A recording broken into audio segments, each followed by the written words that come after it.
What's up, everybody? Thralls Metal here once again. I'm Necroc Nick, and doing something a little different. Actually, it's something I've been wanting to do for a while now. I kind of wanted to do like a whole gateways into metal, especially for people that aren't necessarily fans of metal sort of video. I think it's something as a metalhead we kind of run into pretty often. We see someone that doesn't necessarily listen to metal express some interest in something we're listening to, and then they ask us, hey, do you have anything that sounds more like that? Because that's pretty cool. And then of course we perk up and go, oh yeah, no, we got some stuff. If you're anything like me, you like making recommendations to people that are curious, because when you see someone express interest in something you're very passionate about, it's only kind of natural to, just share that with them and see if they get that same sort of feel for it. But there's a lot of factors to consider in there, especially since everyone's different, everyone's tastes are very different, and you kind of have to get a reading on what this person already listens to, so you kind of have to appeal a little bit to what they already listen to.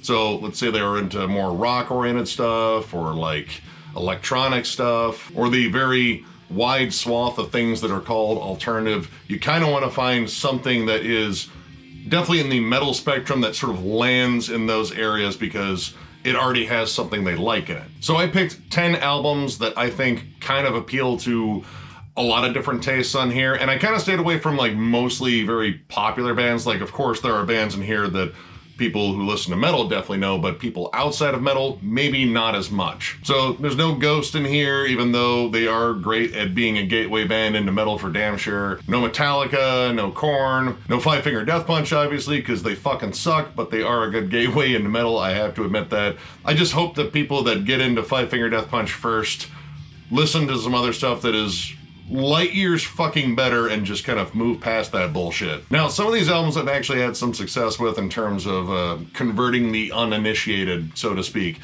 Just kind of throwing them out there, maybe at a party with, people that just aren't as into metal as I am, which that's possibly a lot of people. But I love seeing that moment when their ears prick up and say, ooh, that's really fucking cool. And then, the conversation really starts rolling after that. So yeah, I'm gonna go through 10 albums that I think would be good gateways into metal overall, and honestly, if this turns into a thread, I would love to see this carry on, because I think this is something that metalheads like doing in terms of just sharing their music. They want to share it with someone that may not have been into it before, and then all of a sudden, holy shit, they're a fucking fan. So let's get into this one. Anthrax, The Sound of White Noise.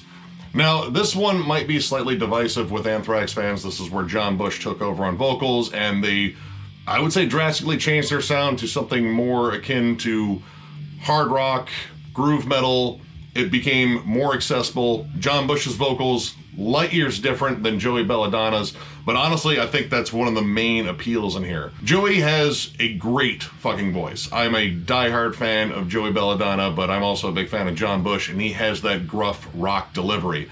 And the fact that they changed around their music to more straightforward songs with less movements in it, because for someone that's not really used to Anthrax, they write some pretty lavish songs that aren't necessarily as straightforward. These were more straightforward rockers with big hooks that could actually appeal to someone that just likes heavier music, like heavy rock or heavy alternative or even grunge. Songs like Only, High Pro Glow, Room for One More, they all have big hard rock hooks, solid melodies, big vocal hooks. The choruses are really catchy, but at the same time, on the same album, you can play them stuff like 1,000 Points of Hate, Burst, which is a flat out kind of thrashier song, kind of the lone thrashy song on here. Potter's Field opens up very heavy. So while there's stuff that is more in their comfort zone, there's stuff that is outside of that that is decidedly more metal, and I think that's sort of a gateway right there.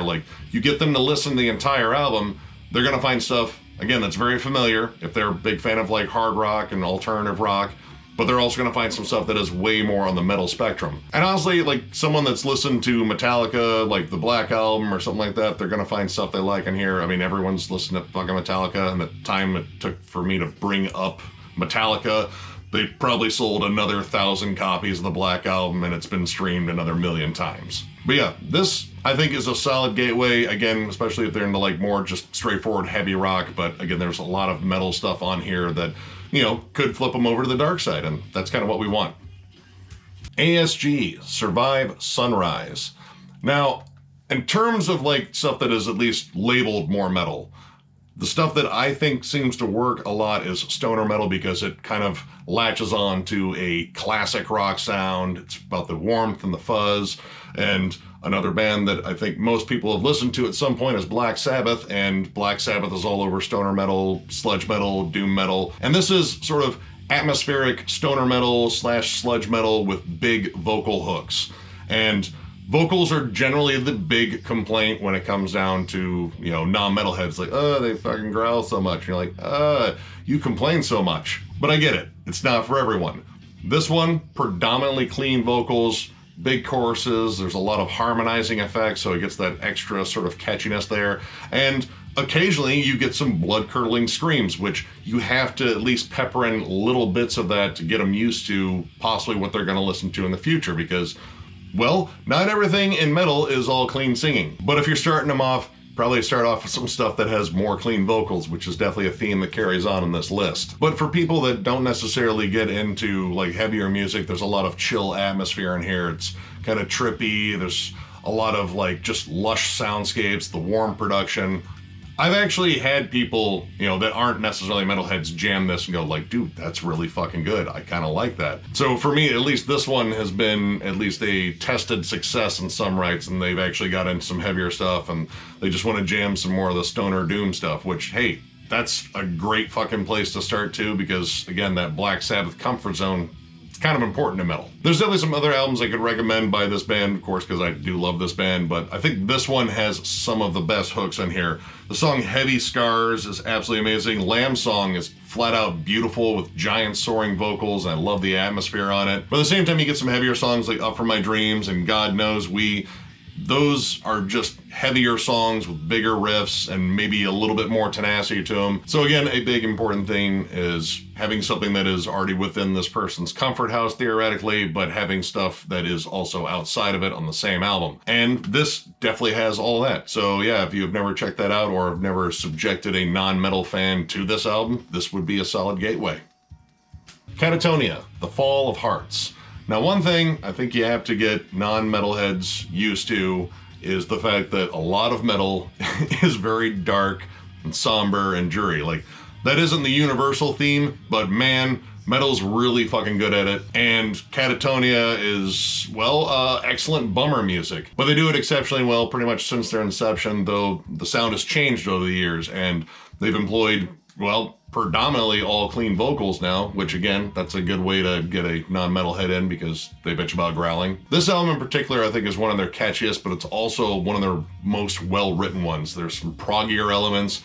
If this prospective listener might have jammed a couple of Tool tracks and they really enjoyed them, this might be a really good gateway into other stuff that, kind of sounds like Tool, but has a little bit more variety in their back catalog in terms of getting heavier. But again, the important part is getting them used to the darkness, but showing that it can come with a lot of melody. Old Heart Falls on here and Desma, I think, are some of the catchiest songs they've ever fucking written. I love the chorus in Old Heart Falls. Like, it is kind of a tearjerker just in terms of the overall vibe of it. And again, vocal melodies are important, but this is like sort of more somber vocal melodies. So if they're into stuff that's maybe a little bit more dreary, a little bit more on the goth rock side, something like that, even maybe Radiohead to some degree in terms of that same vibe, this would be an awesome gateway because, again, there are flat out heavier songs in here with, giant soaring melodies as well, but the intensity is still captured. I absolutely love this album, and I've actually Trojan horsed this in a playlist before in terms of like non-metal listeners where we're just like listening to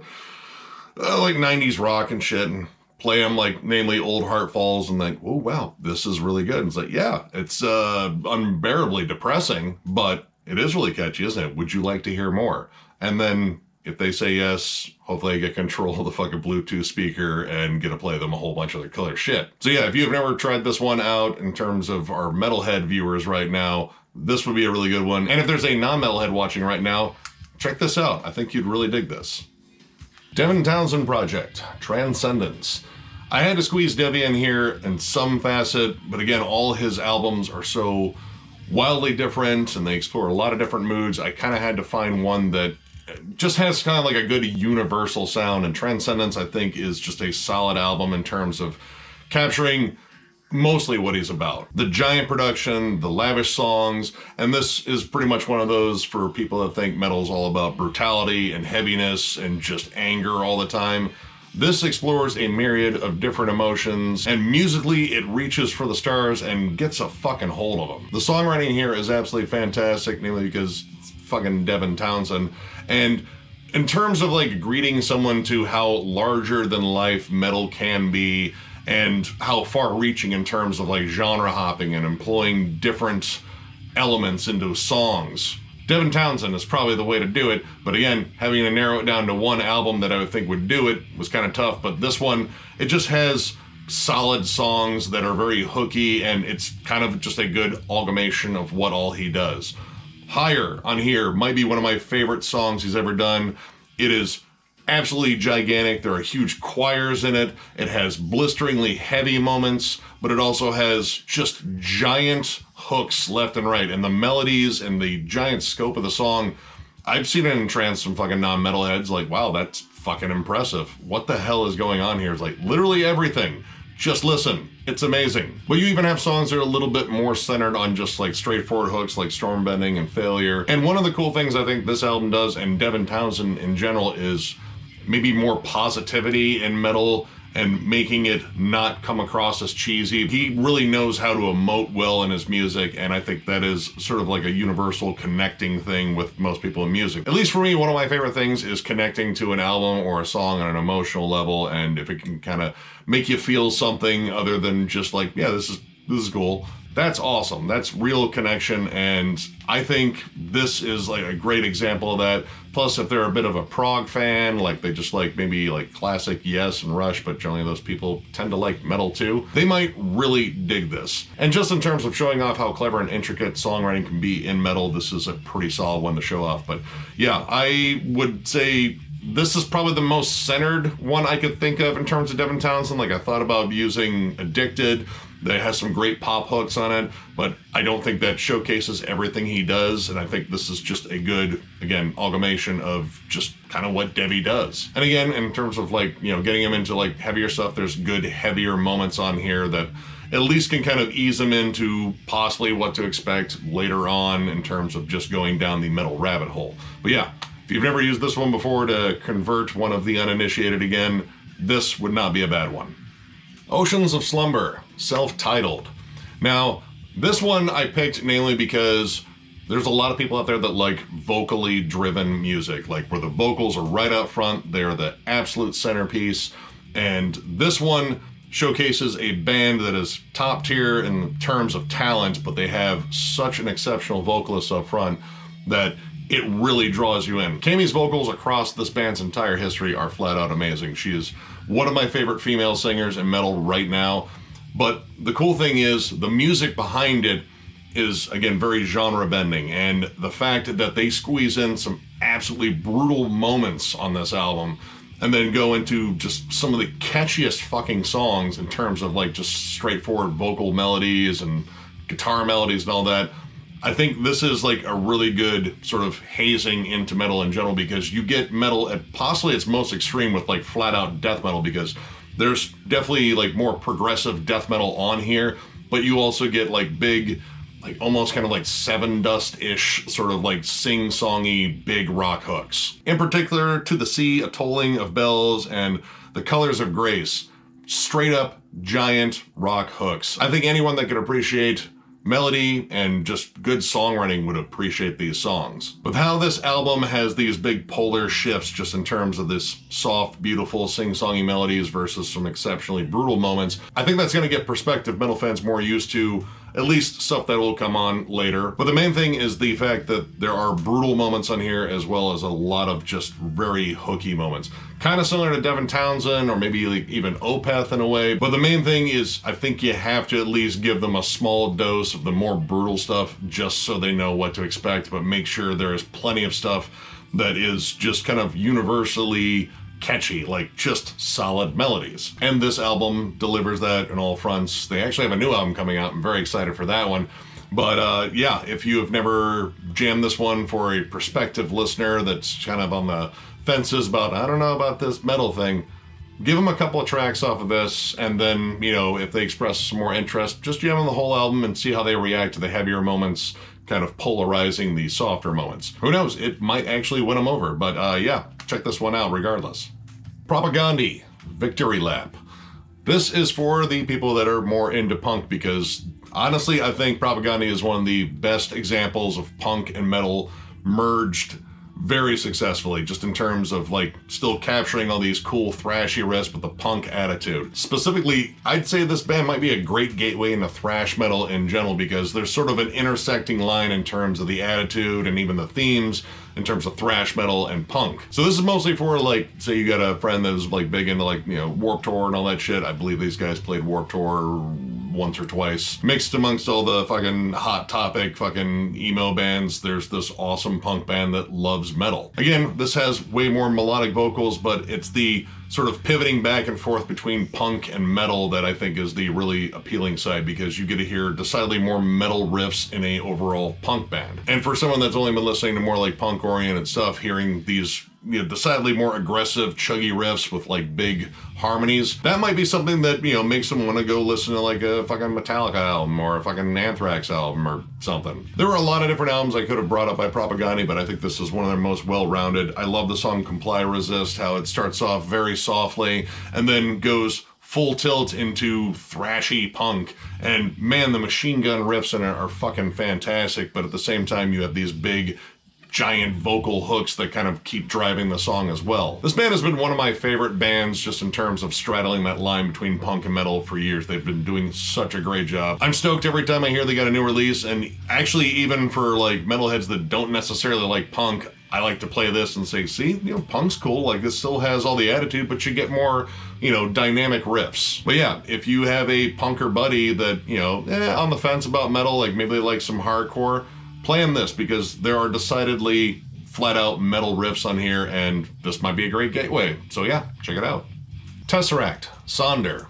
This is another one where I'd say giant vocal hooks are the big part, but this actually shows off another little interesting part of metal where we like polyrhythms and the whole djenty sound. So people that like strange rhythmic songs or just like really interesting distinct hooks or even just fun syncopated rhythms might really dig this. This also has a cool like dynamic of heavier to soft material. There's a lot of cool atmospheric stuff, and there are some flat out nasty heavy sections, especially in the songs King and Smile. But again, because most people complain about vocals, and again that's sort of a universal theme here, is the vocalist on here, Daniel Tompkins, is an exceptional singer, and honestly he has great vocal hooks across the board, and even throws in some screams every now and then. Very groove oriented. While the song structure is a little bit more complex, I guess, there's still a lot of good hooks, and they do lay on them for a good period of time before inevitably switching up to something even more confusing to follow. But this is something I think most people can get into once they kind of get into it rhythmically, because djent is a little bit difficult for people that have just listened to stuff that is just straightforward kind of 4/4 time rock. But again, the vocal melodies and the vocals being very out front, very well sung, and you know, Daniel has an exceptional range. I think that's the thing that really draws them in. Everything else will fall in place once you get past the vocals. And of course, I'm not gonna like throw in a whole bunch of growly stuff on this list because, yeah, that is the general complaint. But I can at least throw in some stuff that might be outside of their wheelhouse, maybe musically. Again, polyrhythms, not necessarily like a huge thing in a lot of music. You know, metal loves doing that stuff because we like more technical, more complex music. So in terms of, you know, a listener not being very familiar with that, this would be a really good band to jump into to actually kind of showcase all the stuff. And then you can play them like Meshuggah and shit like that. And, well, hopefully they like that. And if they don't, and they still like this, that's still something, and that's still something to sort of like, you know, grow off of. Like, hey, all right, they like Tesseract. What else have I got that's kind of close to that? Maybe I'll play them some Devin Townsend. Maybe I'll play them some Catatonia. I don't know, but sometimes all you need is a foothold, and here's one more foothold for you guys. Check it out. Pelican, Forever Becoming. You can't bitch about vocals if there aren't any. Now this one is maybe a little bit of a reach because instrumental music, you know, it has sort of a niche following, and most people like vocals because we like to sing along with the songs that we love. But in terms of getting a prospective metalhead into how heavy metal can be, at least in one particular facet, because this is kind of like stoner doom, post-metal, that sort of sound, this would be a good one just in terms of like, all right, hey, this shit gets really heavy and like the guitars get insanely loud and it gets absolutely brooding and dark, but I know you don't like the vocals because they growl. So here's a band that just plays the music, and then, well, you know, you can kind of imagine what the vocals would be, or you can fucking think of your own fucking vocals, or you could just not give a shit and listen to music, which is what Pelican fans do because Pelican's awesome. That was my logic going into this one, just because like, all right, you gotta get them used to like some of the heavier stuff that's out there. And I wouldn't say like start with this one like, oh, you want to listen to metal? Let's start with just an instrumental thing. I think you got to start with something with vocals, which is why this one's later in the list. But getting them used to something that is sonically very heavy and very chuggy and very riffy, I think that's important too. Again, I think this one might be a little bit of a reach because, you know, instrumental music is kind of its own little niche thing. But in terms of getting a prospective listener into heavier music without that thing that they constantly seem to like complain about, just in terms like, well, that's why I don't like it. Well, it's not here. That thing you don't like isn't on here. So literally, you're kind of out of room to complain here, other than like, well, I wish it did have vocals. Like, well, if it had vocals, you might bitch about it, so just listen to the fucking music. I've had some success with this one because I do love this one in particular. I think it's the most riffy. It's not overly atmospheric, and I think the songs aren't as long on here, which people, you know, sometimes complain about. Is like, man, how long is this song? Like, I kind of like that quick 4 minute, 3.5 minute thing. And you're pretty much just going, oh, well, this isn't that, so sorry? Either way, I think it's worth a shot. Maybe a different Pelican album might work for you guys, but I think playing them something that actually embodies the heft of music without the vocals might be a good way in. But in the long run, you're going to have to get them used to the vocals because, man, we're metalheads. We like to scream a lot. But yeah, it's worth a shot. Torch, Harmonicraft. Now, all right, in terms of the music itself, in terms of how it's written, I've always thought this band had great power pop hooks. They write a lot of major chord driven stuff with big, like kind of Foo Fighters and kind of Weezer-like hooks, except they play with the most ungodly fucking sludge tone possibly out there. And this is one of my favorite albums by them, just in terms of how catchy and infectious the songs are, but they are flat out sonically heavy. So for people that actually like more major chord driven stuff that sounds a little bit happier, not so sullen and gloomy, this might be a solid lead-in because sonically this is just heavier than hell, and there are some flat out nasty heavy riffs.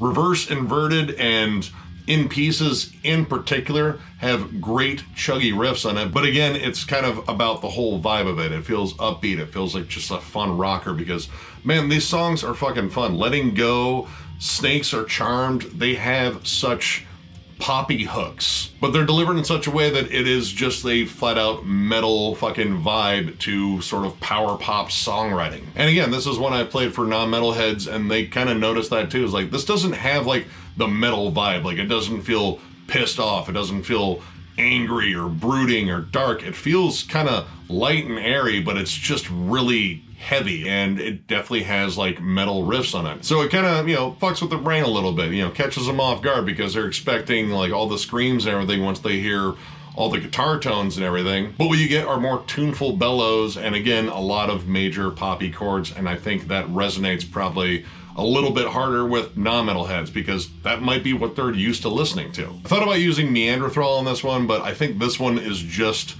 much catchier. Like, it's more focused on that sort of like heavy but poppy sound, and that poppier sound might be a good gateway into it. Plus, they're getting used to how heavy metal can sound because, again, this is very heavy. Like, it is sonically just massive sounding, and the riffs are chunkier than hell, but again, the vibe is different, and I think you kind of maybe got to trick them a little bit, and maybe after this, like, oh yeah, you want to listen to Crowbar? I mean, it's 110% way more depressing, but it does have a lot of the similar riffs, and the tone's kind of the same, so yeah, who knows? This might be an interesting stepping stone. But I think it's mainly the poppier sound.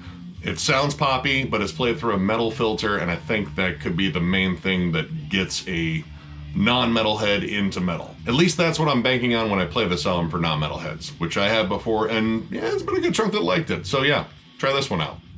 And finally, Killing Joke, Pylon. Now, traditionally, this band is not really considered a metal band, though metalheads absolutely love them. But they appeal to metalheads with their songwriting because it's, again, another style of music that's very riff-oriented. And the reason I picked this one is because this has a lot of tropes that you would hear in more electronic music, like steady driving rhythms, kind of laying on one hook for a long period of time, and the vocals are predominantly more clean. And admittedly, this one's kind of a reach again, but just in terms of like the overall song structure, like it lays on repeated parts, and repetition of a hook is a big thing in pop music in general, because when you listen to a lot of modern pop music, granted it's terrible, but in terms of like the structure of it, in terms of like repeating a hook over and over and over again until it becomes an earworm and it's stuck in your head, Killing Joke knows how to do that, except it's a little bit smarter and definitely a bit heavier. Songs like New Cold War especially, it has a main riff that carries throughout. It's very dissonant, and it kind of gets you used to that sort of vibe. But there's a pronounced hook, there's a good driving rhythm to it, it's almost danceable. And this band, while what they do is complex at times, they know how to lay on a repeated rhythm. Again, it's that repetition that's a big thing, and the fact that this band doesn't do a lot of like inherently super complex stuff in terms of like changing around the rhythm drastically or throwing in an odd bridge that is just sort of, you know, outside the scope of like a poppy or catchier song, that might make the sound stick. But yeah, you can say you like Killing Joke and it is heavier and it's not necessarily metal, but it's definitely metal adjacent. So I don't know if they're looking for that weird loophole. I don't know, maybe not. But the important part is it's heavy, it's repetitive just in terms of repeating a good hook. And that is something that you hear in a lot of like poppier music, just sort of building things around a big chorus and big catchy verses, and that is exactly what this album does, and it does it very fucking well. So this one might be a good one. And again, not necessarily metal per se, but definitely metal adjacent, so that's why I included it. But yeah, check it out. All right, this one was pretty fun. Again, I've been wanting to do this for a while just because I think it's an interesting subject, and I think it's something as metalheads that we kind of do frequently. Like when someone is not really into metal, but they express some interest, you think of stuff you can play for them and maybe kind of, you know, lure them over to the dark side a little bit and then, you know, bombard them with some fucking dying fetus later on and scare them the fuck off. Well, maybe not that exactly, but the whole thing is we kind of remember when we first got into metal and that cool feeling when we got into like the more extreme stuff or like just the niche of metal that we absolutely love. Like, it's a really cool feeling and you want to share that feeling because that's sort of human nature in general. When you see someone get into something that you love, you want to show them all of it. But a little restraint goes a long way, so you got to show them some stuff that might actually appeal to them first. Like, there's a whole psychological aspect to this, and honestly, that was the main challenge here. Like, I really kind of put some thought into this just in terms of different ways to get people into different shit. But yeah, this was a lot of fun, and again, if you want to do a response video to this, you are more than fucking welcome. Tag me in it. I would love to see your suggestions because I think this is a really fun subject. So if you enjoyed this video, give it a thumbs up, and if you are new to the channel, subscribe because we do stuff like this all the time. We are also on Patreon. If you'd like to help us out there, there'll be a link down below. We are going to get around to recording our response to all of our questions on Patreon here soon, so that is coming, and it's bound to be a lot of ridiculous fun. There's also a link down there to thrallsofmetal.com if you'd like to get one of our kick-ass shirts. And Denver Death Fest, get ready. There's going to be some announcements, I believe, relatively soon. I think we have most of the lineup set, and there should be some videos coming up just to let you know what all to expect in terms of bands there. Again, this takes place September 30th through October 2nd in Denver, Colorado, because that's where the Denver Death Fest should be. And we're looking forward to hanging out and meeting all you guys and bullshitting and talking about metal and watching some killer bands. And as always, thank you all so much for liking, subscribing, following, all that shit. This means the world to us. Again, this has kind of grown well beyond my expectations of this channel, and it's been a fun fucking ride. Like, I look forward to doing this stuff all the time, hence why there's so many fucking videos. You guys keep us going, and we love this community that we've built, and we love seeing it continuously grow. It's just flat out fucking amazing, and you guys are like the biggest part of it. So once again, thank you all for watching, and we will catch you later.